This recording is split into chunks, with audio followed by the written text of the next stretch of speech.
After being killed by a demon, a knight is reincarnated as an S-rank monster, the Behemoth, a creature so dangerous that it takes an entire army to defeat. However, he isn't thrilled about this new life, as he was once sworn to protect humanity. As he examines his reflection, he's shocked to find that he looks like a cat. Meanwhile, an elf girl named Arya is preparing to venture into a dungeon. As the cat looks around, he notices a slime approaching. With a single skill, he easily defeats it. However, he suddenly feels hungry, so he decides to eat the slime. To his surprise, the slime is actually very delicious. Just then, a screen appears in front of him, revealing that he has gained the slime skill called storage. He thinks the skill is very useful and stores the rest of the slime in it. Knowing that he can steal the skills of the monsters he consumes, he gets an idea. He then goes around and starts hunting and eating monsters to grow stronger. After some time, he encounters a treasure chest containing a shiny gem. However, the chest is a trap that teleports him onto the back of an S-rank monster, the Earth Dragon. He tries attacking the dragon using his skills,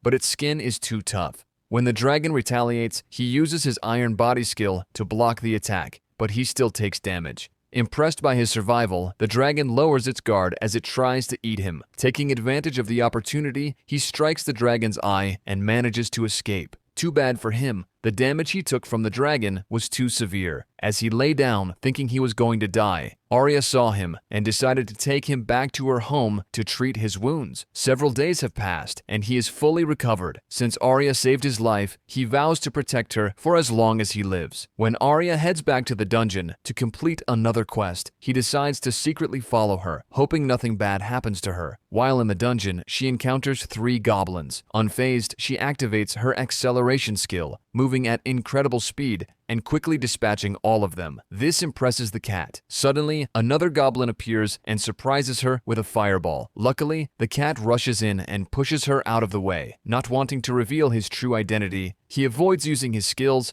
and instead scratches the goblin's face, sending it tumbling down the stairs. Arya is surprised to see the cat and is grateful for the rescue. Later, at the Adventurers Guild, Arya is approached by a man named Kazman. He asks if she has changed her mind about joining his party. As he tries to touch her, the cat leaps up, biting his hand and scratching his face in retaliation. Kazman, enraged, draws his sword, but he is quickly stopped by the guild receptionist, who reminds him that brandishing a weapon on guild grounds is strictly forbidden. Scared, Kazman quickly runs away. The guild receptionist then assures Arya to let him know if Kazman harasses her again. Grateful for the support, Arya happily tells him that the cat has now saved her twice and declares that it will officially be her pet and naming it Tama. After receiving the reward for her quest, Arya buys some alcohol and gets drunk. She then threatens Tama, saying that if he doesn't fix his attitude toward her, she won't let him join her in the bath.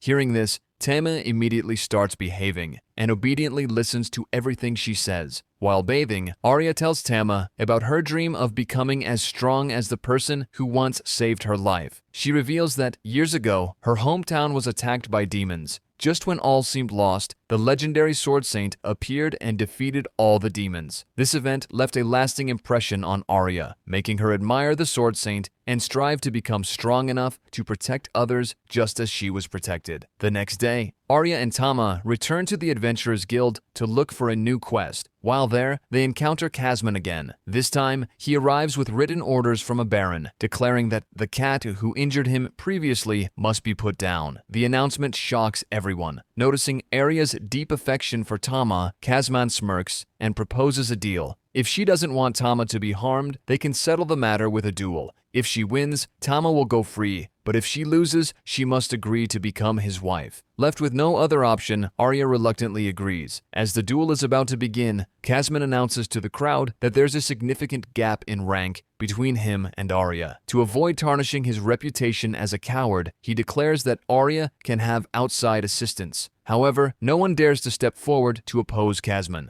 Just then, Tama steps in front of Arya, ready to fight. Kazman laughs, mocking the idea that a mere kitten could pose any threat to him. Arya, on the other hand, feels a surge of happiness, touched by Tama's willingness to protect her. When the duel starts, Tama immediately charges at Kazman. but without using magic, Tama's attacks have no effect on him. Meanwhile, Arya uses her acceleration skill to increase her speed, but Kazman reads her every move effortlessly and counters her attacks easily. As Kazman is about to defeat Arya, Tama leaps in, activating his iron body skill to block the attack. The impact shatters Kazman's sword. Tama then uses his howling skill, sending Kazman flying into a nearby tree. The broken sword spins through the air and strikes Kazman, defeating him. The crowd is left in shock as they realize Tama can use magic. Believing his secret is now exposed and fearing they'll recognize him as a monster, Tama prepares for the worst. He doesn't regret his actions at all. Instead, he feels fulfilled knowing he protected his master. However, to his surprise, the crowd cheer instead. They assume Tama is a rare elemental cat and celebrate both his and Arya's victory. The next morning, after waking up, Tama wanted to make Arya happy by licking her ear, hoping she would enjoy it. What he didn't realize was that this made Arya adore him even more, so much so that he began to wonder if he might regret it. Later, Arya took Tama to meet her friend Vulcan, a blacksmith and C-rank adventurer. When Vulcan saw Tama, she was delighted and placed him on her chest. She then asked Arya why she had come. Smiling, Arya explained that she wanted Vulcan to make armor for Tama.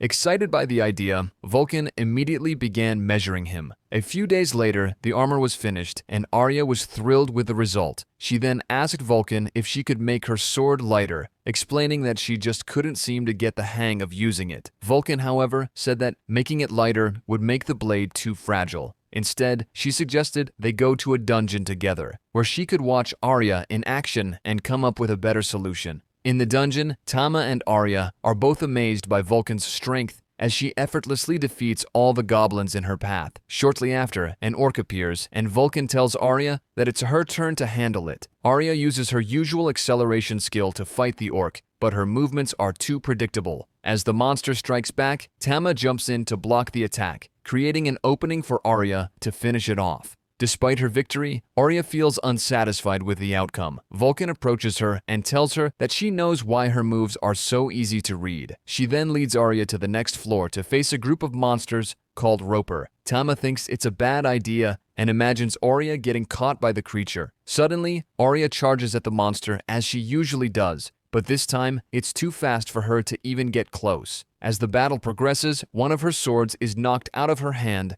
and the other is destroyed. At that moment, Vulcan tosses a pair of knives to Arya. With these new weapons, Arya moves faster than before and easily defeats all the monsters in the area. However, as one of the creatures falls, a strange liquid sprays from its body, splashing all over Arya. This makes Arya furious, and she continues attacking the monster even after it's already dead. Meanwhile, Tama seizes the opportunity to eat the monster in order to gain a new skill, despite the unpleasant taste. Later, Arya reveals that the reason she used longswords because she admired the sword saint. However, she now feels happy to have found a weapon that suits her better. Vulcan then takes Tama and Arya to a bath area inside the dungeon. She assures them that the place is safe because it contains a philosopher's stone, which prevents A-rank or lower monsters from approaching. Arya gazes at the stone and recalls the time the demon attacked her village. While bathing, Arya learns from Vulcan that her previous party broke up because two members fell in love and one of them got pregnant. Vulcan then looks at Arya and warns her to be cautious, explaining that elemental cats can crossbreed,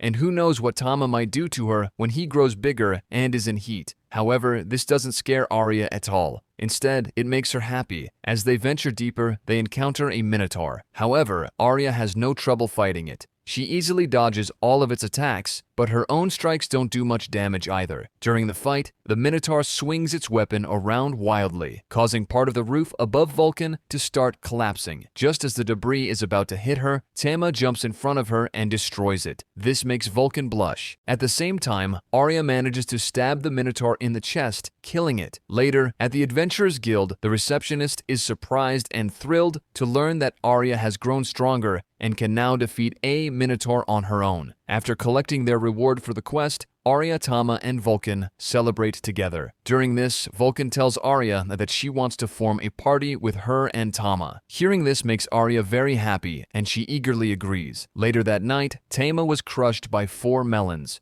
To calm himself down, he checked his stats and was surprised to see a notification informing him that he could now evolve into his second form. However, Tama chose not to evolve, since he doesn't want to look like a monster. Several days passed. One day, while walking around the city, Arya and Tama saw two men beating up a child on the street, and they immediately rushed to help. When the men noticed Tama, they immediately became terrified and fled, recalling that Tama was the one who had beaten Kazman half to death. Arya then asked the child where her parents were. From her reaction, Arya realized the child was an orphan and decided to take her to the church. Upon seeing Arya, all the children at the church lit up with joy and rushed to greet her, and then quickly becoming friends with the newcomer. It turned out that Arya had been helping bring orphaned children to the church and supporting it all along. Learning this, Tama admired her even more. Later that day, Arya was promoted to C-rank adventurer, which made her really happy. However, they soon noticed a crowd gathered around the quest board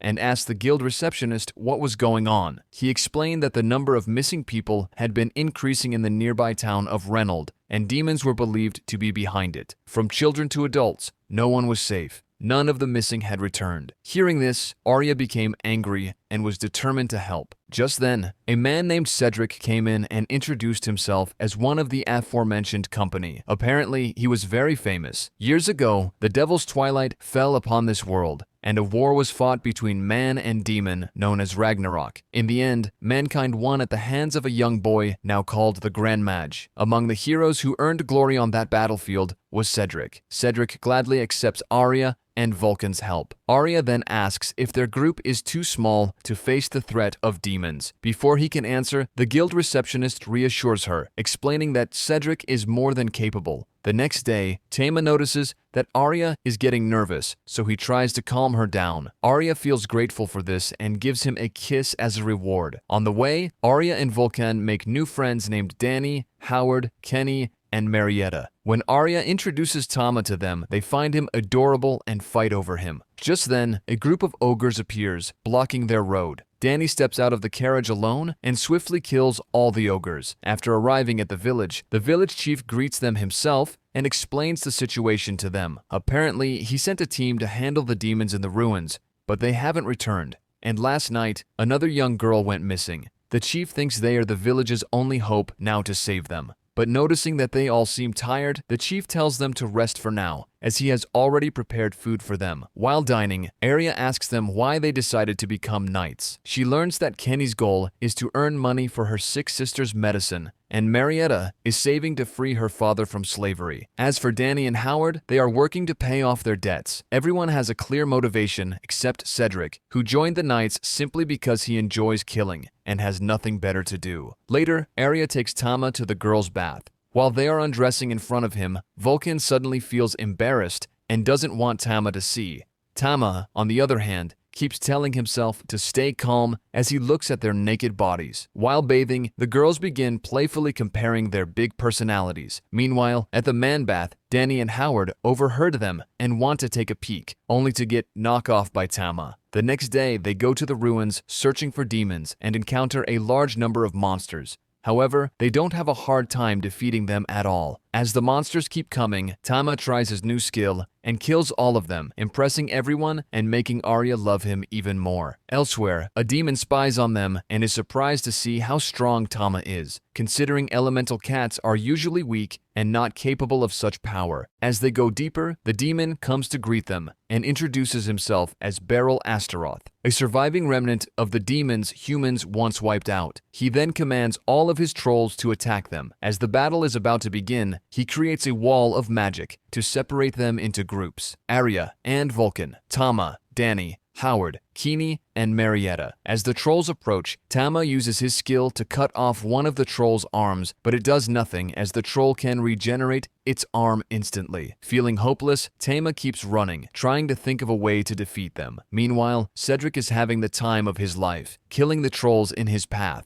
As Tama runs around, he suddenly gets an idea and uses his flame skill to burn all the trolls alive, killing them. Seeing this, the demon is enraged, but he can't do anything about it, as his hands are full fighting Arya and Vulcan. As the fight goes on, Vulcan manages to distract him long enough for Arya to catch him off guard and stab him in the chest. But before he dies, the demon manages to cut Arya with his poison knife. Everyone becomes worried, and when Cedric examines the poison, he recognizes it as the toxin of a poison dragon. After taking her to the doctor tells them that she has only half a day to live, and the only way to save her is to neutralize the toxin using the eye of an earth dragon. Everyone is ready to help, but Cedric tells them it's not possible. They don't have time to search for a dragon and must think of another way. Tama then remembers the earth dragon he encountered and immediately flies off to the dungeon. He vows to himself that he will save Arya no matter what, even if it costs his life. When he arrives, Tama knows he is no match for the Earth Dragon, so he decides to evolve into his second form. As they fight, Tama realizes he can't win, so he pretends to die, causing the Earth Dragon to let down its guard. Seizing the moment, he strikes its face with his tail, killing it. When his body returns to normal, Tama feels confused but doesn't dwell on it, and quickly storing the dragon in his storage before taking it to Arya. Everyone is surprised by this but doesn't ask any questions. Instead, they just use the dragon's eye to create medicine for Arya. Meanwhile, Arya dreams about when her village was attacked by demons and how an elemental cat saved her. She wonders if this is why she loves cats so much. After several days, Arya fully recovers, bringing joy to everyone around her. Later, Tama checks his status and is shocked to see that his evolution skill has vanished, replaced by a new skill he gained from the Earth Dragon. Curious, he secretly heads to the dungeon alone to test it out. To his surprise, the new skill is incredibly powerful, allowing him to easily defeat a minotaur. Suddenly, a girl appears out of nowhere and asks why he has returned to his current form. Confused by her question, Tama quickly flees upon realizing she is after his Excalibur. The next day, Arya dresses Tama up and takes him on a picnic. As they enjoyed their time together, Arya suddenly remembered the promise she made to her mother to become a powerful warrior when she returned. However, she felt she still had a long way to go, as she was still weak and protected by others. Then, as if to lift her own spirits, she reminds herself that she was the one who defeated Beryl. Afterward, Arya goes to buy new armor from Vulcan, using the large reward she recently received for defeating the demon Beryl. Then, they head to the dungeon together to test out their new gear. As they walk, Tama suddenly activates his skill and buffs everyone in case something bad happen. As they venture deeper, they encounter a goblin. Arya then quickly draws her sword and defeats it with incredible speed, all without using any skills, surprising everyone. Just then, the girl appears again and spots Tama. She gets excited, still seeming to want his Excalibur. Fortunately, Arya stops her and reminds her that Tama is still a kitten, so he can't do that with her yet. Seeing Tama listen to Arya, the girl thinks Arya must be incredibly strong to be able to tame him. Arya then asks the girl's name and what she's doing here. The girl replies that she has no name and was born here. Arya assumes she has no memory and invites her to stay at her house for the time being. The girl then agrees, excited about the opportunity to stay with Tama. This surprises Tama, who thinks it's a bad idea. On the way back, Arya comes up with a name for the girl, Stella, meaning beautiful, which she seems to love and is very happy about. Later, while taking a bath, Stella seems to enjoy herself, but suddenly notices how Arya washes Tama's body, feeling jealous and wishing she could do the same. That night, while they were sleeping, Stella used her telepathic abilities to communicate with Tama, revealing that she was actually the Earth Dragon he had killed. She explained that after her death, her reincarnation skill activated and she was reborn. Hearing this, Tama feared that Stella might want revenge, but she reassured him, saying she had no desire to fight him. Instead, she confessed that she had fallen in love with him. Throughout her life as a dragon, she had never encountered anyone as strong as him. Just then, Arya woke up, startling Stella. She quickly reminded Stella that Tama was her pet and she wasn't going to give him up. Stella agreed for now, but reminded Tama that she was in love with him. The next morning, Arya prepared breakfast for Stella, who found it absolutely delicious. Curious, Stella asked Tama who Arya really was and why someone as strong as he would be her pet. Tama explained that Arya was his precious master, someone he had chosen to serve for the rest of his life. However, Tama warned Stella not to tell Arya the truth, that he was actually a behemoth. He feared that if she discovered his true nature, he wouldn't be able to stay by her side. Stella smiled and jokingly teased him, saying that if he wanted her to keep quiet, he'd have to become her mate. But she quickly reassured him that her pride wouldn't let her take such a shortcut. She wanted to win his heart fair and square. Later, Arya took Stella for a walk around town and asked if she remembered anything about her past. Stella replied that the only thing she could recall was her love for fighting. Hearing this, Arya suggested she try adventuring, hoping it might help her recover her memories. This made Stella happy, and she immediately loved the idea. Afterward, they went to Vulcan's workshop to find an outfit and weapon for Stella. There, Vulcan gave her a new outfit, which she liked, and then she showed off her dragon skills, shocking everyone. They speculated that Stella might be a dragonute, a rare type of human capable of transforming parts of their body into dragon traits. Next, Stella searched for a weapon and found a shield she liked. This surprised Tama, who asked why she chose it. Stella explained that while the old version of herself had no interest in shields, her defeats had taught her the importance of defense. She was grateful to Tama because being killed by him had taught her what true strength was and had also taught her what love is. After that, Stella glanced around once more and found a sword that caught her eye. Later, as they entered the dungeon, Tama, Vulcan, and Arya were surprised by how strong Stella was. She effortlessly defeated all the goblins using just her weapon and her claws. Unimpressed by how easy it was, Stella wanted to fight more, so they decided to venture deeper into the dungeon. There they encountered a group of orcs, but they were still no match for Stella, who quickly annihilated them. As they ventured further, they came across a roper. As soon as Stella saw it, she felt a chill run down her spine. Arya and Tama thought it was a bad idea for her to fight it, but Stella ignored their warnings and decided to take it on alone. When her sword got caught by the monster's tentacle, the roper shot its liquid onto Stella, which made her furious and caused her to lose control. Realizing the situation was getting out of hand, Tama used a new skill to summon his own tentacles. He then quickly moved Arya and Vulcan out of harm's way before using his tentacles to restrain the monster and kill it with his skill. After calming Stella down, Tama asked her what had happened and how she could lose control to such lowly monsters. Stella apologized to Tama, explaining that she was still traumatized from when he had killed her. Wanting to cheer her up, Tama reassured her that if anything happened, he would protect her. This made Stella blush and fall for him even more. Vulcan then told Stella that with her power, they would become the ultimate party together in no time, which made her really happy. Meanwhile, Arya approached Tama and told him to mess her up with those tentacles of his, shocking Tama. Afterward, Tama, Stella, Vulcan, and Arya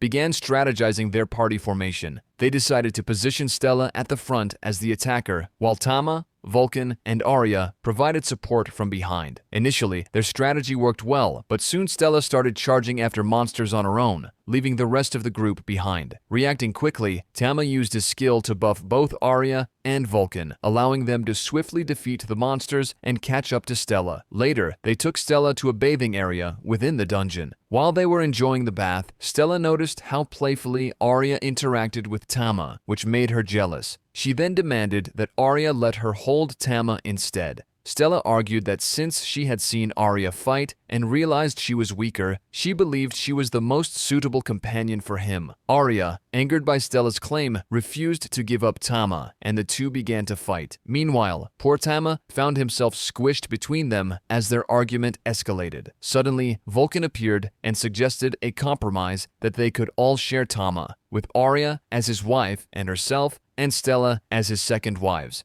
However, Stella rejected this idea outright, insisting that she would be the wife. After returning from the dungeon, they took Stella to the Adventurers Guild to register her as an adventurer. There, the guild receptionist introduced them to a man named Layce, who seemed to have a quest for them. His request was to guard his cargo on a journey that would take a few days. Upon hearing this, Vulcan immediately declined, explaining that she couldn't join them because she had other matters to attend at her shop. Arya understood and then asked Layce what he was transporting. Unbeknownst to them, his cargo was actually the skeleton of an earth dragon, which he had acquired at an auction a few days ago. Tama grew worried about Stella and asked if she was okay. To his surprise, instead of looking sad, Stella was blushing, recalling how Tama had killed her. Later, the guild receptionist approached Arya and promoted her to B rank. The next day, Arya, Stella, and Tama set off to protect a cargo shipment, and they easily defeated the enemies along the way. That night, Lace gave Arya a flowers, the same kind his fiancée, Eliza, loved. Arya then asked him what he planned to do with a dragon skeleton. Looking at it, he explained that a weapons merchant he knew had started collecting rare materials. He also revealed his belief that a great war was coming. This shocked everyone, especially Tama, who remembered the demon's warning. A war would begin once their power returned. While sleeping, Tama suddenly sensed something and quickly went outside to check. To his surprise, the surrounding area had transformed into a dense forest. Seeing this, Lace informed everyone that a new labyrinth had formed and urged them to leave immediately. After reaching a safe area, he explained that if they wanted, they could explore the newly formed labyrinth. He pointed out that opportunities like this were rare, as new labyrinths often contained valuable materials and hidden treasure chests. Arya thanked Lace and immediately headed toward the labyrinth with Tama and Stella. On the way, Stella started getting excited and wanted to go on a rampage. Seeing this, Arya remembered the advice Vulcan had given her in a message in case something like this happened. She quickly opened the message and read it, only to be surprised by its contents. Following Vulcan's instructions, Arya told Stella that if she fought alongside her as a team, she would let her hold Tama just once. Hearing this, Stella immediately calmed down and happily cooperated, eager to earn her reward, while Tama felt betrayed by Vulcan for using him as bait. Just then, a light suddenly appeared and told them to follow it if they wanted treasure. As they followed the light, they were suddenly surrounded by monsters. Stella quickly distracted the monsters, while Arya took them down from behind. Afterward, Arya thanked Stella for her teamwork, and Stella blushed, replying that she only did it for Tama. Arya then looked around, wondering if the light might be leading them into a trap. She quickly told everyone that it was too dangerous to continue. Suddenly, a girl appeared from the bushes, and the light that had been guiding them transformed into another girl. They then introduced themselves as Lily, the High Pixie, and Fairy, the High Dryad. Arya happily introduced herself to them, but they didn't seem to care. Instead, they picked up Tama, hugged him tightly, and explained that the only reason they led them here was that they wanted to befriend the little kitten. Stella, furious and jealous, couldn't stand how casually they were holding Tama, something she wanted to do as well. To calm her down, Fairy revealed a treasure chest behind her, which contained a rare potion. Arya was thrilled by the discovery, but Fairy then told her that there were even more treasures. However, to obtain them, Arya first needed to retrieve a key. She then pointed to the key, which was surrounded by a swarm of hornets. With Tama and Stella's help, Arya easily defeated all the hornets and retrieved the key. Curious, she asked them what the key was for, but Lily pointed to the doors above her, explaining that it was for the boss room, where a treasure chest should be waiting inside. Stella was excited and eager to fight the boss, but Arya disagreed, thinking it was a bad idea. She explained that they had been on the road for a while, and that it would be best to rest in town and recover before taking on the boss, which Tama agreed with. Hearing this, Fairy and Lily asked Arya if they could come along as they wanted to visit a human town, and Arya agreed to take them with her. In town, Fairy and Lily were amazed by their surroundings. As they wandered around, they excitedly grabbed a snack from a store without paying. Instead of telling them to pay, Stella simply asked them to feed her some too. Luckily, Arya arrived just in time to pay for the snack. Later, Arya took the rare potion she found to Lace for examination. After inspecting it, he discovered that it was extremely valuable. The potion is called the Drop of Truth. The elixir forces anyone who drinks it to speak their mind exactly as it is, without the slightest deviation or exaggeration. As they talked, Fairy, Lily, and Stella suddenly entered the room and interrupted them, asking Arya if the potion was valuable. When Lace saw Lily and Fairy, he was momentarily shocked, but quickly composed himself. Acting as if nothing was wrong, he abruptly left the room, saying he had just remembered an important errand and needed to leave now. That night, Arya introduced Lily and Fairy to the bath, and they instantly fell in love with it. As they bathed, they couldn't help but admire Arya's figure and began playfully touching and teasing her. Seeing this, Stella got excited and eagerly wanted to join in too, while Tama watched in shock. Afterward, Arya kept her promise and allowed Stella to hold Tama. As soon as she did, Stella blushed before eagerly sniffing him. Meanwhile, Vulcan had finished her work and was heading to meet Arya when she encountered a skeleton on the way. After swiftly defeating it, she heard a bell behind her and realized someone was controlling it. but as she turned to look, the person quickly fled. The next day, Arya, Tama, and Stella headed to the boss room, ready for battle, while Lily and Fairy waited outside. As soon as they saw the boss, Stella distracted it, while Tama used his tentacles to restrict its movement, creating an opening for Arya to finish it off. After the boss was defeated, a treasure chest appeared containing a scroll that granted Arya an ancient skill called Sacred Blade. When they returned, they were shocked to find Lily and Fairy missing. All that remained was a broken jar with snacks spilled on the ground. Elsewhere,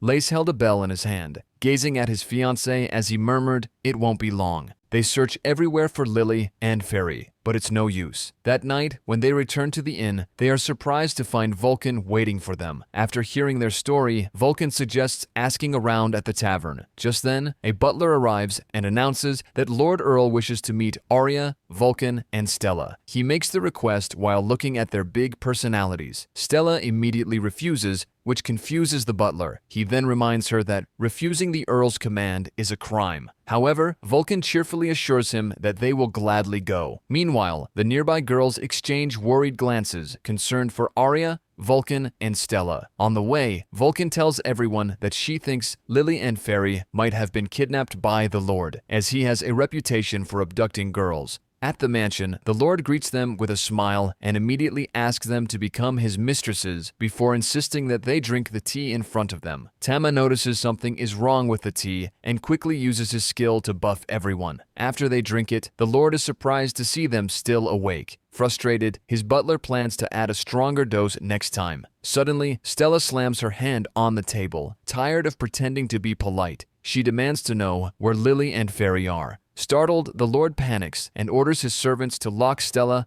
Arya, and Vulcan away so he can cleanse their body and soul later. Stella prepares to fight, but before she can make a move, a loud commotion erupts outside. A massive horde of skeletons is attacking the town, and they're heading straight for the mansion. The Lord quickly changes his mind and orders his servants to protect him, telling them to forget about Arya, Vulcan, and Stella for now. Arya, Vulcan, and Stella then rush to help the townspeople. However, no matter how many skeletons they destroy, more keep appearing. Realizing they need a new approach, Arya decides they should split up. Vulcan will guide and protect the townsfolk, while Arya and Stella head off to find the summoner. To their surprise, the summoner is actually Rhys. He then explains that he is doing this for revenge, as his fiancée was murdered by the Lord. Rhys then reveals Lily and Fairy, explaining that on his own, he could barely summon 2 skeletons. However, with their help, he can summon as many as he wants. Tama notices the bell in Rhys's hand and suspects that it is controlling their minds.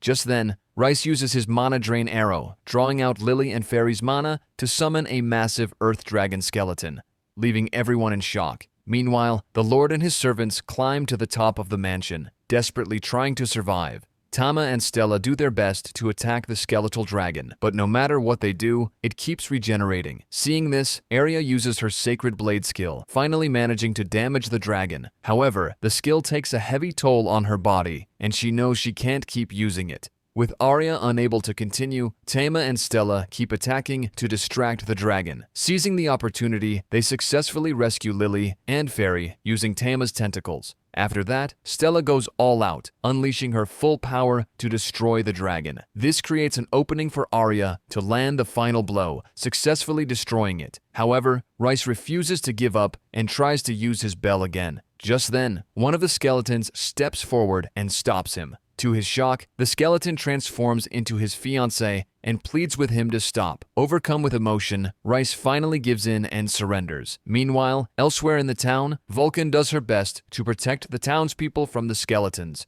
but suddenly the undead begin to fade away. The next day, Rhys is held captive and set for public execution in front of the townspeople by the Lord. However, what the Lord doesn't realize is that just moments ago, Arya had prepared a special tea for him, one laced with drops of truth, and ensured he drank it. Because of this, the Lord unknowingly confesses to everyone that he was the one who killed Rhys's fiancée, along with several other women in the town. Outraged, the townsfolk turn on him and his butler, beating them in fury. After everything is settled, Rhys thanks Arya, Vulcan, and Stella for helping bring justice to the corrupt lord. Several days have passed, and Rice was sentenced to imprisonment instead of receiving the death penalty. Meanwhile, the lord was stripped of his title and condemned to a life of confinement alongside his butler. That night, Tama, Arya, Stella, Vulcan, Lily, and Fairy happily relax in the bath, finally relieving all the stress they had endured so far. The next day, Fairy and Lily decide to follow Arya and her party back to her town and stay with her. When they arrive, they are greeted by the guild receptionist and fellow adventurers who celebrate their return and their victory over an S-ranked undead dragon. The guild receptionist then announces Arya's promotion to A rank and Stella's promotion to B rank. Curious, Arya asks about Vulcan's rank, but Vulcan nervously explains that she declined the promotion because she prefers her current rank. As a token of appreciation, the guild gifts them a 10-year supply of honey-pickled fruit. Arya and her party are thrilled, but she can't help wondering, where will they even store all that in their tiny house? Just then, the guild receptionist approaches Arya and suggests that it's time for her to move into a bigger house, considering the size of her party, which Arya and her party agree with. The next day, they visit a merchant to look for a larger house. He then smiles and happily shows them one of the available houses. As he gives them a tour, he worries that they might not like it. After all, the house has a large open-air bath, which is the main reason it hasn't been sold yet. However, to his surprise, Arya and her party absolutely love it. That evening, Stella happily hugs Tama, and he can't do anything about it because earlier that day, she had helped a lot with the movie, so Arya granted her this reward as a thank you. The next day, Vulcan visits Arya and gives her a large amount of food as a housewarming gift. With that, they begin celebrating their new home. At night, Tama can't sleep since he has gained new skills after his previous fight. He has now unlocked the ability to transform into Behemoth's third form. While curious about it, he hesitates, afraid he might not be able to return to his current form. As he thinks, Stella suddenly wakes up and asks what he's doing. After he explains everything to her, she becomes excited and eagerly wants to see his third form, which scares him. The next day, while having breakfast, Lily and Fairy ask Arya if she can plant more greenery around the house, to which Arya agrees. Lily and Fairy then begin playing music, and suddenly, trees start sprouting from the ground. Seeing this, Vulcan panics and tells them to stop, realizing that this isn't an ordinary tree, it's a world tree. This mythical tree has the power to enrich the soil and deposit extremely rare minerals underground. Not wanting the townsfolk to discover it, Vulcan instructs Fairy to plant normal trees around it to conceal the world tree. Just then, a pond appears, and to Arya and Vulcan's surprise, it isn't just ordinary water, it's a life spring, a legendary source of water that can heal any wound or illness. It is even regarded as an elixir. Later, Arya warns Lily and Fairy to keep her ability a secret, as fairies who can create world trees and life springs are prime targets for kidnapping by bad people. As they talk, Tama suddenly looks at Vulcan, surprised by her knowledge of how she can casually identify the world tree and life spring with just one glance. He wonders if she is an artifact smith, a blacksmith whose skills are officially recognized by the state. However, remembering that Vulcan recently refused a promotion, Tama thinks there's no way she could be one. Suddenly, the guild receptionist rushes in, announcing an emergency quest for them. Apparently, strong monsters have begun appearing on the first level of the dungeon for unknown reasons and have already killed several adventurers. The receptionist asks Arya and her party to investigate the situation. Afterward, at the dungeon, Lily and Fairy are excited about their new outfits and eagerly show off their skills by taking down all the goblins along the way. As Arya and her party venture deeper, they suddenly hear a minotaur's scream. Sensing that something is wrong, they rush to investigate, only to find an A-rank troll eating a monster, surrounded by the corpses of other monsters. Arya quickly realizes that the troll must be the reason why so many monsters have been fleeing to the upper levels. Wanting to test her own growth since her last battle with a troll, Arya tells Tama to stay out of the fight. She, Stella, Fairy, and Lily then launch an attack. However, no matter how much damage they deal, the troll keeps regenerating. Realizing this, Arya instructs Lily and Fairy to aim for its eyes, creating an opening for her to land her ultimate skill, striking the troll down and killing it. After returning from the dungeon, Arya and her party happily bathe together, enjoying the moment like a family. Meanwhile, in the imperial capital of Clariel, knights rush to inform the king that demons and monsters have become restless across the land. suggesting that war may happen soon. Elsewhere, the sword Saint Alicia gazes into the distance and says, "The time has finally come." If you come this far, please consider liking and subscribing for more videos like this. Thank